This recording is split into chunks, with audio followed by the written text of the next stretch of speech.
প্রবীর, এই যে ঐতিহ্য মেনে চলে আসছে কোচবিহারের রথযাত্রা এবং মদনমোহন মন্দিরের এই রথযাত্রা বিশেষ একটা ঐতিহ্যের প্রতীক বলা যেতে পারে, ঠিক কি কি পালন করা হবে আগামীকাল, কিভাবে এবারের রথযাত্রা পালিত হতে চলেছে, কি জানাচ্ছ, কি ছবি এই মুহূর্তে সেখান থেকে? দেখো, আমরা এই মুহূর্তে কোচবিহারের মদনমোহন মন্দিরে রয়েছি এবং রথের দড়িতে টান পড়ার কেবল সময়ের অপেক্ষা। কারণ একেবারে নির্ঘণ্ট মেনে, রীতিনীতি মেনে বিশেষ পুজোর পর আগামীকাল বিকেল 5টায় এই মদনমোহন মন্দিরে ঠিক এই পথ দিয়েই রথ রওনা হবে এবং রথে চেপে মদনমোহন ঠাকুর তিনি 7 দিনের জন্য তার মাসির বাড়ি ডাঙ্গরাই মন্দিরে যাবেন, যেটা গুঞ্জবাড়ি এলাকায় রয়েছে। এখান থেকে খুব কাছেই, এবং এই যে রাস্তাটা মদনমোহন মন্দির থেকে গুঞ্জবাড়ি মন্দির পর্যন্ত যাওয়ার এই যে গোটা রাস্তায়, সেখানে কিন্তু দেখা যাবে যে ভক্তরা তারা একেবারে দড়ি ধরে, দুপাশে ভক্তদের ঢল নামবে এবং ভক্তরা দড়ি ধরে টেনে নিয়ে যাবে রথকে, এবং সেই রথ গিয়ে পৌঁছবে ডাঙ্গরাই মন্দির পর্যন্ত।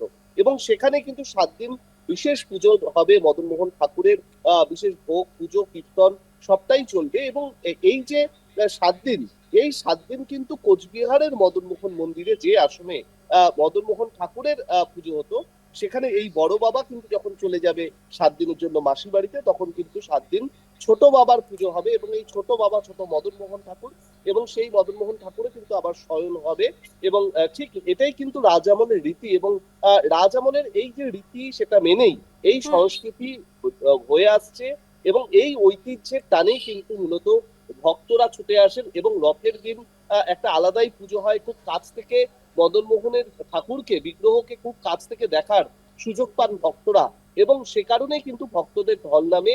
এবং সেটা কিন্তু একটা অভূতপূর্ব একটা দৃশ্য তৈরি হয় যখন মদনমোহন ঠাকুরকে নিয়ে রাজপুরোহিত ঠিক এই পথ দিয়ে গিয়ে রথে চাপেন। এবং আমার পেছনে কিন্তু তুমি দেখতে পাচ্ছ রথ এই মুহূর্তে সুসজ্জিত অবস্থায় রয়েছে এখানে।